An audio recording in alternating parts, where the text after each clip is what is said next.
Phone calls, court orders, and control. The overall goal of any kind of phone call is connection. Encouragement does not mean forcing the interaction. Compliance means making the call available to the child. Courts track patterns, not bedtime feelings. Encouraging a connection and forcing compliance are not the same thing. Your job is to work on having a secure attachment with your child. That is your number one focus. Hello. It is Monday, right after the Super Bowl. How's everybody feeling? I am so glad that you all are here. And I actually want to start talking about some topics that I find are very common questions that come up during anything from communications in our community to one-on-one sessions with me to DMs. So let's get started. All right, phone calls, court orders, and control. I kind of want to start with this ground rule that first and foremost, every single person that I've ever spoken with dealing with a high conflict co-parent and a high conflict custody situation is experiencing frustration, lots of questions, and anxiety surrounding phone calls and ongoing communication between the high conflict co-parent and their child. Phone calls are supposed to be about the child and not about the parent. When we're dealing with high conflict co-parents, I don't find that that is often the case, and I'm sure that you can relate. They are making the phone calls about them and around their schedule and around their availability and wanting to also maintain some kind of control over you during your parenting time as to what's going on in your household. The overall goal of any kind of phone call is connection. So the whole purpose behind, even when it's court ordered, having phone calls with a child is for the other parent to have an ability to maintain or form a connection between themselves and the child in a relationship when they're not seeing the child. And we don't see that happen too frequently with high conflict parents. In fact, we find that, most of the time they're asking a lot of questions. They love to question the child. They will also use this as a prime time to undermine you and your parenting abilities. They'll try to seek information during the calls. Maybe it's a FaceTime call, seeing what's going on in the background as to what the child's doing, where the child may be, and then further question. So if our goal is connection, then why do high conflict parents give so much weight to this compliance with a custody order? If it is court ordered, right? My ground rule for all phone calls, call times with a high conflict parent and a child is encouraging the contact between the child and the parent. Encouragement does not mean forcing the interaction. Family court has this expectation that parents should be encouraging the contact, but we don't have to coerce children into having the contact. And I think that's where the difference lies. Is this understood by judges universally when they're writing custody orders? No. They're putting in the language there, and they're often giving the other parent the benefit of the doubt, right? Like, well, I also see how you would maybe want some communication with the child during your parenting time. And so it's ordered in there that both parents should have contact with the child. Sometimes they'll go so far as to order a specific date and time, Sundays at 6 p.m. And before I go any further, I want us all to pause for a second and think, if I were a small child, how would I feel about being forced to be on a phone call with my other parent on certain days and times? Knowing that there's like this pressure and stress and even tension because kids are really intuitive. They pick up on these things. God, I've got to get on the phone at 6 o'clock. If I don't, I'm going to be in trouble, or they're going to make me feel so bad, or, my mom's going to be in trouble. It's not any way for a child to live. We're going to come back to that particular question during our time together today. But when it comes to phone calls overall, I ask every single person to analyze, is the phone call court ordered or not. This matters more than you think, and it matters quite significantly. When phone calls are not ordered by the court, and I'm hoping if you don't have a court order in place yet, you don't have a custody order in place yet, you are not thinking of even putting this in your custody order, because no child should ever feel forced to have to speak to the other parent at a certain day at a certain time. Rather, communication, we can then give that to the child the possibility to have the communication on their own at times that are reasonable, at times of their own choosing. This, again, should be a reasonable opportunity to connect, and that should be sufficient enough. And maybe, depending on the age of your child, especially if we're dealing with children that are under the age of 5, I don't know many 5-year-olds that have the attention span to be able to sit on a call for over 30 minutes. Heck, for even over 10 minutes. What's happening during these calls, right? If they're court ordered or they're not court ordered, right? But what's happening? What is a child doing? Is the child engaged in the call? Are they disengaged in the call? All of these things are important. It's important for you to observe. How's the child feeling? What are they saying approaching the call? Oh gosh, I really don't want it to be 6 o'clock, Mom. We never have to force a child to be on a call with the other parent. Our only role is to encourage them to have a relationship, to have communication. A good way of doing this is, if you know the call is going to be Sunday at 6 p.m. and before 6 p.m. and it's, let's say, 5:50. Hey, sweetheart, your other parent's going to be calling soon. Dad, Mom's going to be calling soon. And I'm going to leave the phone right here for you to answer when they call, and you feel free to talk to them, right? And you walk away. Obviously, we're going to do this when it's developmentally appropriate. We're not going to do this with like a 2 or 3-year-old, okay? Providing the child with emotional reassurance during this time is important. Why? Because the high conflict parent is not doing that. They're guilting your child into having conversations, into having communication. I remember this with my own children, my daughters, with a grandparent, and this was from their step parent. I remember the conversations being very much like, make sure you call me. You have to call me before you go and do this. You have to call me before you go to the other parent's house. Make sure you call me to say goodbye for the weekend.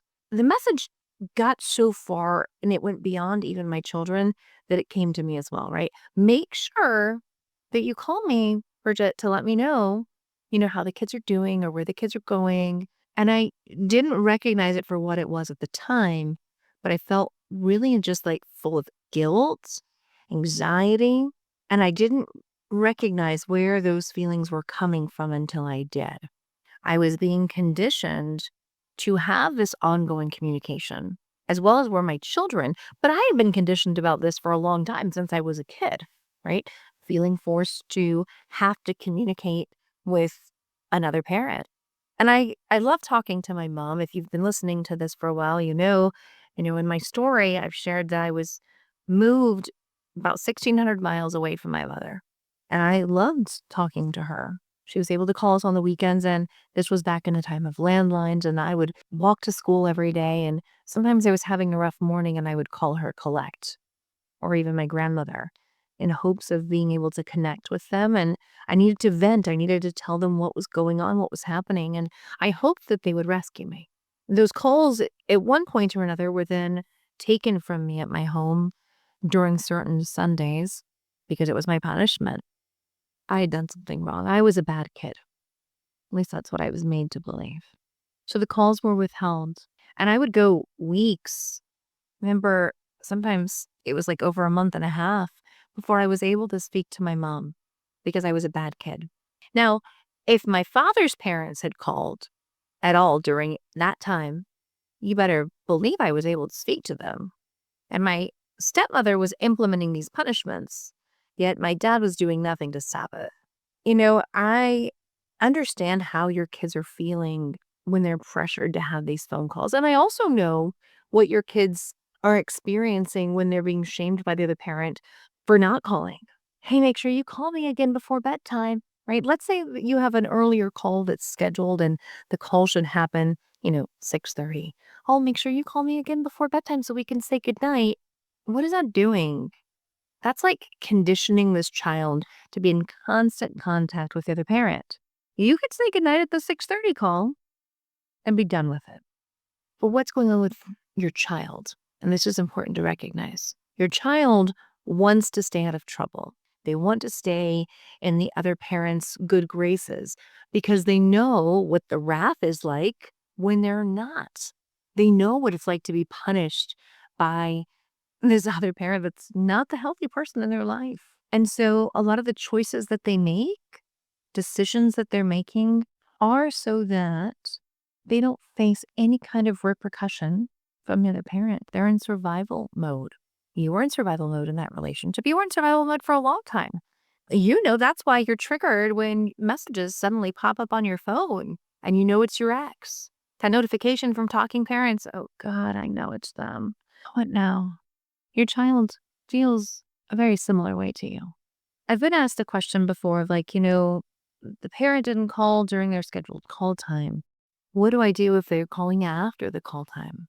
Give a grace period, just like you do in exchanges, right? 15 minutes. If they have not called within that 15-minute window, you move on with your life. You move on with your day. That's it. Now, if they tell the child when they have them on the phone of, hey, sweetheart, give me a call back before bedtime, you don't have to. The call happened. It occurred. It took place. The child disengaged from the call after that time. You respect that and you move on. You should never feel forced to have your child comply with the demands of the other parent. I know I'm going to get a lot of hate for this, but that's fine. You should never feel forced. Supporting contact with our children and the other parent is more important than managing the other parent's feelings. The other parent's feelings, not your business, not your problem. All of us as adults are responsible for our own emotions. We're responsible for regulating our own emotions and learning how to do so. High conflict people, well, they don't have the ability of regulating their emotions the same way that you and I have learned how to do. And we're teaching our children how to regulate their emotions. No one is born with the skill of emotional regulation. I was never taught this as a child. I'm sure you were not. So we've had to go back and reparent ourselves, reteach ourselves these skills. When phone calls are court ordered, this is where a lot of my parents get scared. So I want to be very clear with you here.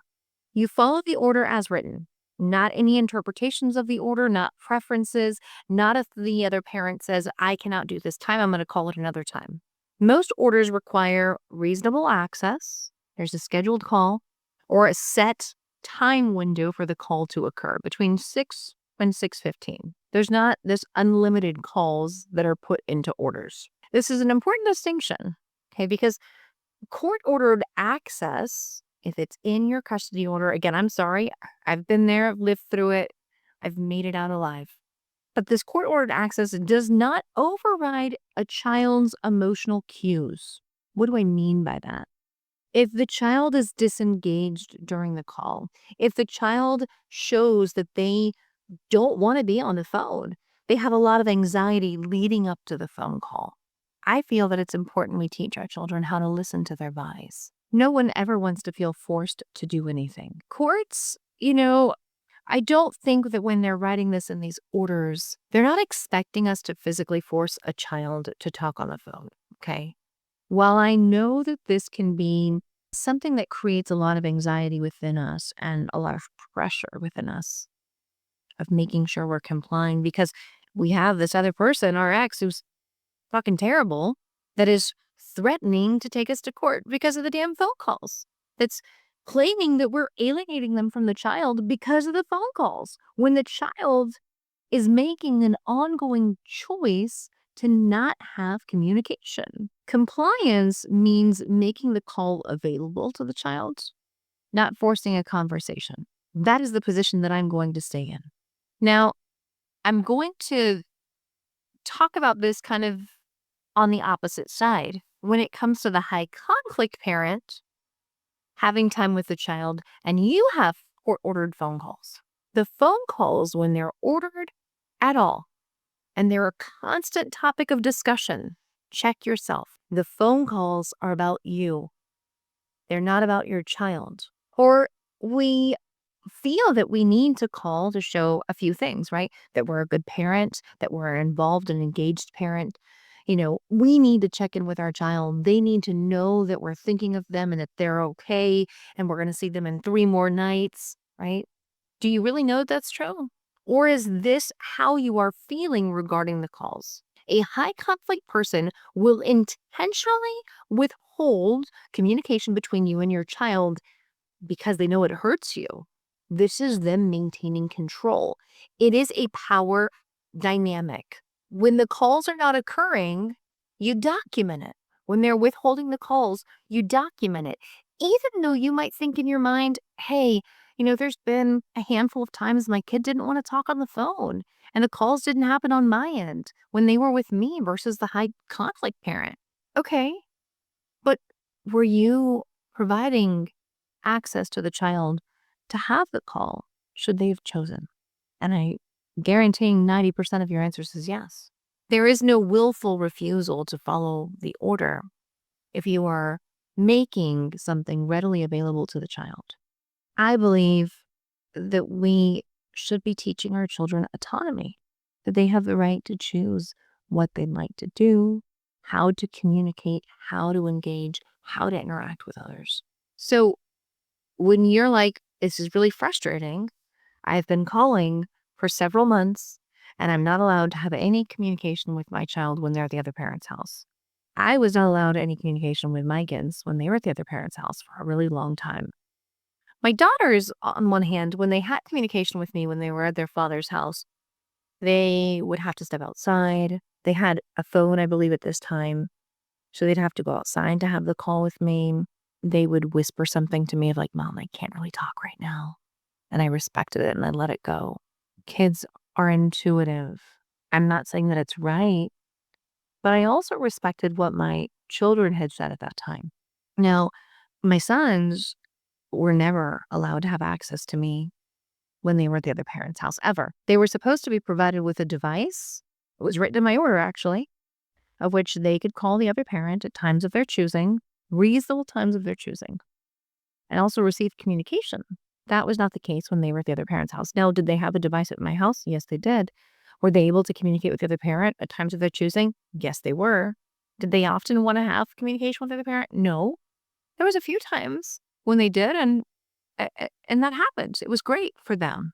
But I recognized that I was in a battle I was not going to win about the calls. So I stopped calling my kids. I knew that by continuously asking my ex, hey, did you provide him with a device? Hey, do you have this? Hey, do you have the other? Hey, I've been trying to reach the kids. Can you please tell them to give me a call back? What was I doing? I was giving him more power over me. This was no longer about my children. It was never about my children. It was about me and him maintaining power and control over my person. So I reached this point in my journey where I'm like, fuck this. I'm not going to keep doing this. I'm not going to keep playing this damn game. My kids got a lot smarter. What did they do? Well, they had a Chromebook at school. They knew mommy's email address. They would send me a Google Doc. Mom, I love you so much. I miss you so much. Mom, I can't wait to see you. I couldn't respond to it, but I received it. They started asking their teacher in elementary school if they could call their mom. They'd had a rough morning. Could I call my mom? And I had made arrangements with the teacher and explained the situation and to the school. And my children were able to call me many mornings before school started so we could chat. At the end of the day, sometimes in the middle of the day, they were having a rough day and they would speak to their teacher. It takes a village. Did I initially have feelings of embarrassment or shame of talking to the teachers, the administration at the school, the community around me of what I and my children had lived through for so many years? Yes, I did. I really did. But I recognized that those feelings of shame and embarrassment were coming more so from the relationship and what I was conditioned to do of I was told I needed to protect my ex and his behavior. Common lines that were said to me at that time of things that happen inside, your marriage need to stay within your marriage. The confines of your marriage. Things that happen in your house should stay in your house. You shouldn't be talking to other people about it. Because later, you tell them a problem and then things get resolved. And what are they going to think? This was conditioning. So I had to recognize that in myself to overcome those feelings and be able to move beyond them. I'm like, you know what? I don't care. I cannot control what anyone around me thinks. I cannot control what anyone around me believes. I can't control what they feel. But I can speak up for myself. I can say the truth of what's been happening for years. And I can reach out to my community because it does take a village to raise children. And I can tell them what's going on and seek assistance without ever having to badmouth my ex-partner. I simply stated the truth. If you're facing a situation where your ex is continuously threatening you of, I'm going to take you back to court. You're not allowing the calls. I'm going to take you back to court because you're not letting the child speak to me for more than 2 minutes at a time. Whatever the allegation is, you all know the story. I want you to be aware of what courts care about and how you can show them. Was access offered? Did the child have the ability to take the call? Were they able to have access to the other parent? It's a yes or no answer. Now, well, yes, but no, it's yes or no. Stand at the damn weeds. Was the call made available? Did the other parent actually really call first and foremost? Because sometimes we all know that they say that they do something and they never did, right? Was the call made? Yes or no? Was the child available for the call? Were they at soccer practice at 6 p.m. when that call is ordered? Then obviously the call cannot occur if they are on the soccer field, right? Think of what other components go into this. Is there any kind of parent interference in the calls? This goes both ways. Are you allowing the child to have a call all on their own and walking away? Please don't record your children speaking to the other parent. Please don't record your kids' phone calls. Don't do this. Please don't do it and don't play it in court. It does not play out well for you. It makes you look controlling, domineering. While I know that your intent is keep your child safe and protected and you're concerned about the child, it does not appear that way. Back off a little bit. And if you've recorded calls, please do not use them in court. Do not use calls or anything that you've recorded from your child in court because it falls into the story of, see, they're setting me up. They've been alienating me from the child all along, or that you're coaching the child. You're not coaching your child, but that is what is going to be spun. I guarantee it. If you're wanting what your child, thinks, feels, says to be a part of your case and have a judge pay attention to it, have legal professionals look into it more, it needs to come from a third-party neutral professional, a therapist, guidance counselor, a teacher, pediatrician, not from you. And not from you definitely recording the calls or any kind of interaction or having a video of the child. So if there's no obstruction from your part, right? And we're also trying to document for our own case that they're never allowing us to have communication with the child, right? Are they obstructing?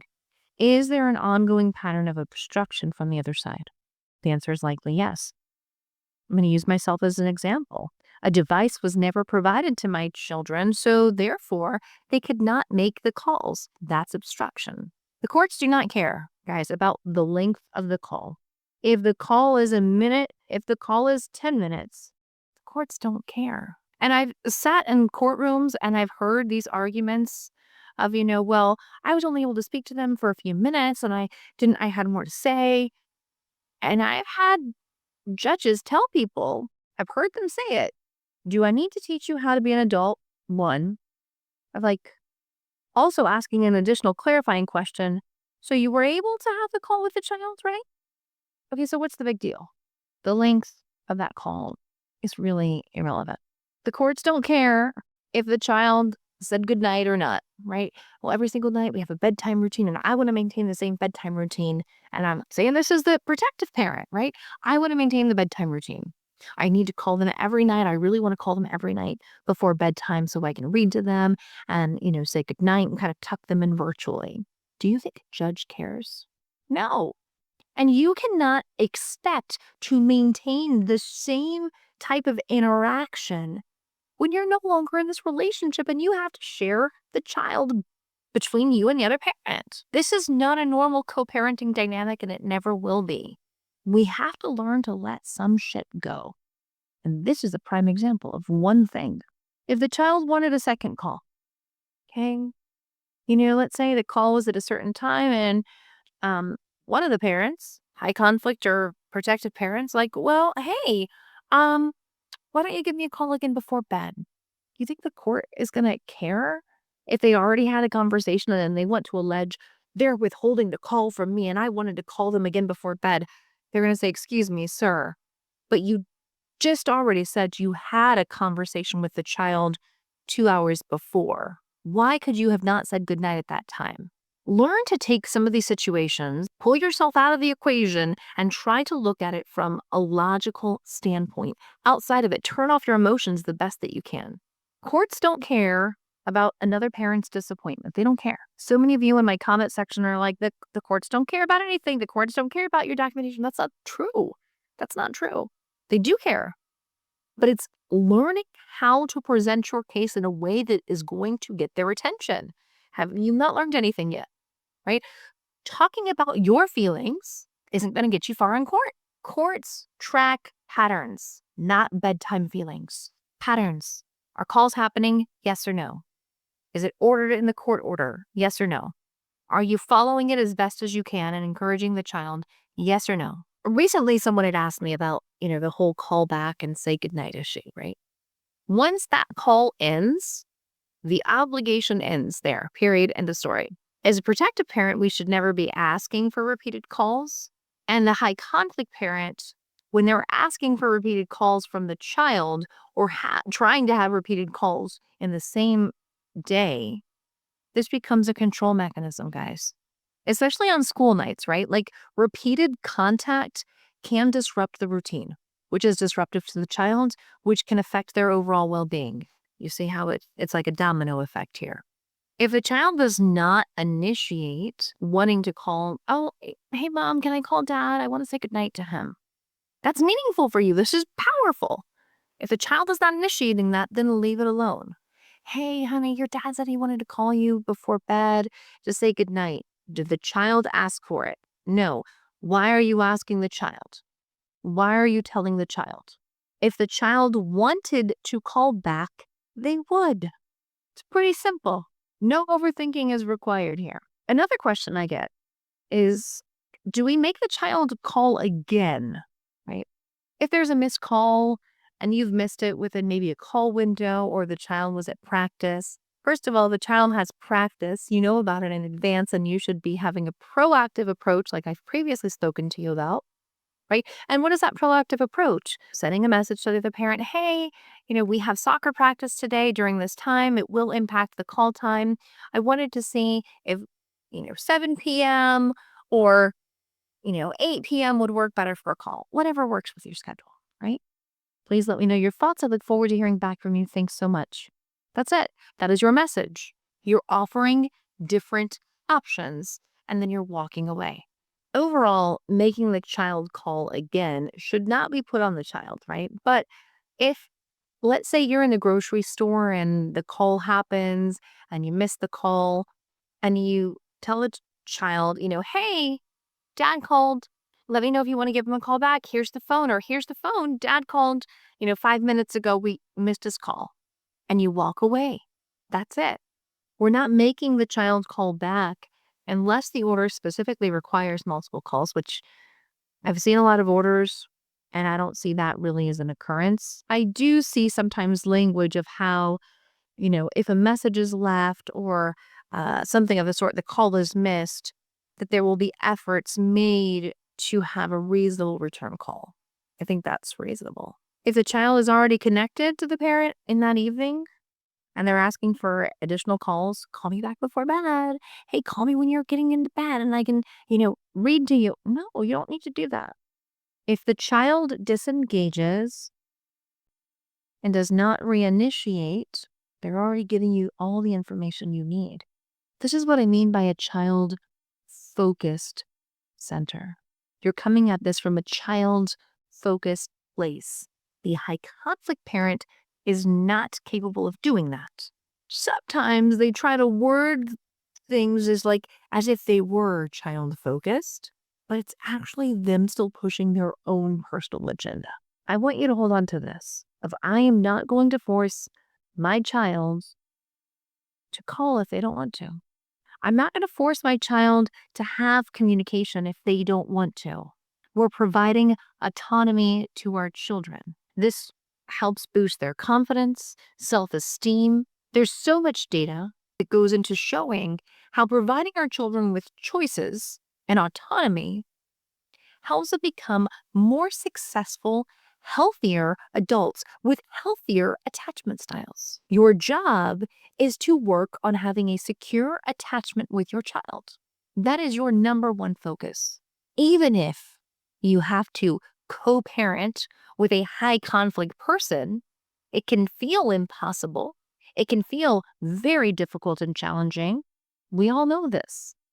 But your job is to focus on your child and your relationship with your child. By doing so, you're taking focus off of the high conflict parent, which is where they want you to be focused anyway. And in turn, you're able to teach your child strategies of how to navigate difficult situations, difficult relationships. You're giving them tools that they can pull out from their toolbox at any time. Because we all know, as even adults, we run into difficult people every single day. The workplace, the grocery store, driving. What are skills that we can teach our children that they can build off of from this situation that will help them later in additional scenarios? If you have been not able to communicate with the child on the other parent's parenting time for an extended period of time, right? Like, first and foremost, I'm going to tell you what? To document it. Document. But I'm going to make it simple for you. What are we documenting? Y'all know I always cycle back to this. Documentation is not as hard as you think. We're writing down some key elements. The date and time of a call, if we're looking at phone calls. Did the phone call happen? What's the approximate length of the call? Did you provide access to the child? Do you know if the high conflict parent's providing access to the child? Maybe they have one of those smart watches. They didn't really have these things as much when my kids were younger. And the other parent takes the smartwatch consistently when they go to their house. That other parent is not providing access, right? That's what you're tracking. How is the child during these calls? Are they naturally disengaging? Are they wanting to end the call but feel like they're forced to stay on the call for 20 minutes at a time? Because I've seen orders where it's said that there has to be a 15-minute damn phone call. And that parent does not care, and they will make the child sit on the call for 15 minutes, even though they're saying nothing. What are things that we're not going to be documenting ever? We're not documenting the motive that the other parent may or may not have. We're not documenting any accusation. No kind of emotional commentary. Your emotions need to stay out of your documentation. Just like they need to stay out of your communication, they need to stay out of the courtroom. Get into the habit. This is why I'm training you on keeping the emotions out. We're not going to be diagnosing control or intent. Your job is not to interpret the actions or the behavior. Your job is simply to document the behavior, not conclusions. You are not an expert. You are not a professional in family court. You are the parent. So we document the things that a parent would be documenting. Now, you know why these things are happening. And you should know, because you should continue to educate yourself on narcissistic abuse and coercive control and domestic abuse. But it is not your role to interpret the behavior that we're witnessing. Let's take control and child-centered contact. Let's contrast the two so we can see the difference clearly, okay? When we're child-focused, we're predictable, especially with our calls, right? If we're doing the calls, if we're not doing the calls. But there's predictability on our end when we're child-centered. That proactive approach really does help. If you're child-centered and you're doing these calls, you're going to recognize when your child disengages and you're going to want to end the call, right? Because the child's no longer interested. You're not going to force them to continue. Child-centered individuals, we respect the routine that's established. And what else? We're flexible. Your flexibility is something the other parent that's high conflict doesn't have. Okay, so in contrast, let's look at a high conflict person. They're very much control based, right? We've seen it. Multiple daily calls to you, to the child. I mean, heck, they message you constantly. They use guilt language. They love to guilt trip because it's a way of controlling. Repeated demands to return the call, repeated demands to initiate more contact, right? The key is the repeated demands. They're always demanding the same things. And they have a focus on their own emotional needs versus the child's emotional needs. When contact is about, and phone calls, is about soothing an adult, it is no longer child focused. I want you to sit with that for a minute. Because there's been times where even us as the healthy and protective parent, we wanted to have contact with our children, but a lot of the feelings around the contact are our own, not the child's. Not always, but most of them are, right? Do we know that our child wants to speak to us? Of course we do. If you're in the process of developing a parenting plan and going to court to get an initial order, temporary orders, here's some suggestions I'm going to give you about call times. Okay, first, I'm a big fan of not including it at all. And if it's included, the child will be provided a device to use at times of their choosing to communicate with the non-custodial parent at reasonable times. That's kind of what the language boils down to. That's it. Does any of that state specific call times? No. Is it forcing the child to have communication? Also no. This is taking it, shifting the responsibility off of you and putting it on to the child. But it's not like you're giving them the negative or bad responsibility. You're giving them autonomy.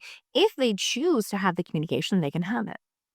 Right? Now, if you want to have the call times in there, let's talk about some things, some guidelines that you should have. The call times need to be clear. If it's 6 p.m., it's 6 p.m. If there is a call time window between 6 and 6:30. It needs to be clear. It helps reduce conflict when there's clarity in these orders. One call per day or reasonable access should be the language that we're looking at, not multiple calls. The call ends when the child disengages. Having language like that in your orders. If the child no longer shows interest, if the child expresses a desire to end the call promptly ends. The child will not be forced to maintain the phone conversation. You should never have any kind of requirement to reinitiate the phone call from the child's perspective. And I think this language ultimately protects the child as well as both parents, you and the high conflict individual. Specific language prevents power struggles, and it's going to save you a crap ton of time and money. Your responsibility is to make contact available, not to override your child's autonomy. Encouraging a connection and forcing compliance are not the same thing. I know we have some questions here, and I want to make sure that I get to all of them. Does Pattern Viewer have a way to pull this data? I guess about phone calls. My orders have an order for communication before 7 p.m. Dates the parent wants to have FaceTime. It's never followed. I send a message. Child is available. If child is available for the call, their phone is going to voicemail and there's never a response from my co-parent. Yes. So if you're using Pattern Viewer to analyze your co-parent communication, you can task them with looking at the different phone calls, especially if, let's say the phone calls are something that's already registered and they're happening through your, co-parenting communication app, Talking Parents, OFW, whatever. You can provide that to them. But what you also can do is you can document. You can backtrack your documentation and go back to all of the times that you have called and the calls have been withheld. A co-parent recently stated related to phone calls this, and this is from one of you all. Child is 12 years old and is fully capable of independently using his phone and communication devices. He has complete access to his phone and is able to contact you directly at any time. Communication does not require facilitation or coordination through me. Please contact child directly going forward. There are times when child chooses not to engage in phone conversations. When that occurs, it is his decision and is not due to any interference on my part. Any concerns regarding his willingness to engage should be addressed directly with him. I have documented it's been multiple times, each of his parenting times for years. This is also a violation of my co-parent to not coordinate and discuss and put the child in the middle. Yes. Hopefully this is recognized in family evaluation and or during the trial for motion to modify and contempt. So let's break this down. The first thing that I think all of us can recognize is how the other parent is putting the child in the middle. That's a big no-no in terms of family court. Now, these calls become this very contentious area, and we find that there's a lot of back and forth communication. Let's simplify it a bit more. Okay. We can't force the child, even if they're 12, right? We can't force the child to take the call. And maybe there is, I'm sure that they want to speak to you. What's going on with the call? What's going on with the phone? Is it being kept from them? Is screen time initiated, right? But the key thing here is not figuring out the why. The key thing for us to do is to document what's not happening. And when we have a high conflict parent that's putting the child in the middle, I think it's reasonable to respond to the high conflict and say, hi, thanks for your message. It's my preference to not involve our child in adult conflicts. I will continue to call our child and reach out to our child. Thanks so much. And that's it, right? And be done with it. Don't get into this tit for tat about the calls. And I get a sense of maybe some alienating type of behaviors from the high conflict parent. I see this a lot of, well, the child doesn't want to talk to you, right? They're not wanting to talk to you. And if there's ever been a moment of the child being in your care and the high conflict, non-custodial parents calling and the child refuses, what happens with high conflict, narcissistic, toxic people? It's a tit for tat.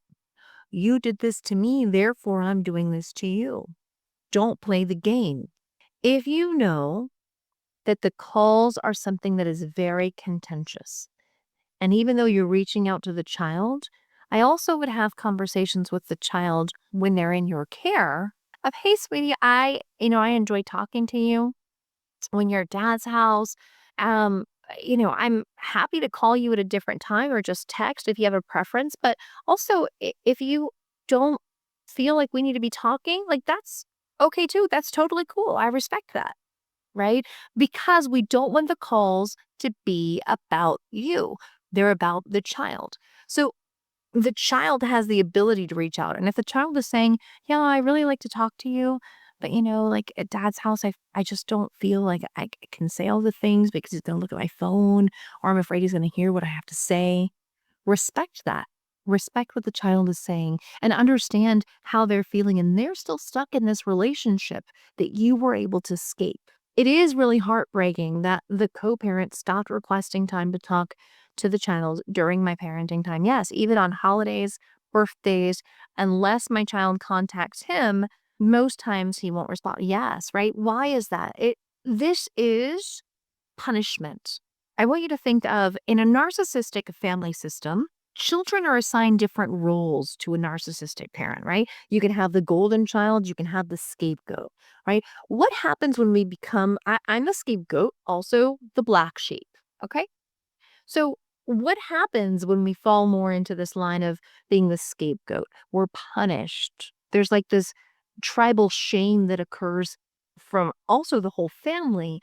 Like we're almost shunned because we didn't follow through with this person's demands, with this person's request. And so, little by little, they start to take away affection. They start to take away attention unless we comply. While it is heartbreaking that this is happening with your child, it's important to recognize what it is and that your high conflict ex is not capable of being a normal, healthy co parent, right? So recognizing that is half the battle. Understanding what is made up of what happens in a narcissistic family system. When I cut off contact from my family and I started with my father, I got a lot of pushback and shame. My brothers didn't understand why I did it. I don't think they frankly really cared. But I'll never forget, my grandmother said to me on the phone one day, after everything your dad's done for you, After everything he's ever done for you, you're not going to have a relationship with him? Let's see. After everything he did for me, okay, um, I was put in positions where I was sexually abused as a child, and I'm pretty sure that he knew that things were going on. I was being abused by my step-parent. He knew what was happening because I told him, and he allowed those things to occur. He took me far away from my mother. I was not able to see her. And not only that, but also my entire family, my support system as a young child. I was in the second grade when this happened. After everything he ever did for me, yeah, I call that complex PTSD. It takes us a long time to recognize the situations that we're growing up in, and this is going to be the same for your children. And as women and as moms, I'm speaking to you in particular because I can relate. I'm a mom, but we have this like drive to protect our children, right? The mama bear, it's activated. We're able to protect our children in different ways as well, by educating them, supporting them, teaching them, having a secure attachment with them. There's going to be this contrast and a huge difference between your relationship with your child and the other parent, the high conflict narcissistic parent's relationship with the child. And that, in time, is what's going to help your child see the truth. And all on their own, they'll be able to do it. Thank you all for being here with me today. I love you so very much. I see all the hard work that you're doing. I see all the great things that you're doing. Continue to do that. Continue to focus on yourself and love yourself so damn much that healing becomes your hobby. And I will see you again next week.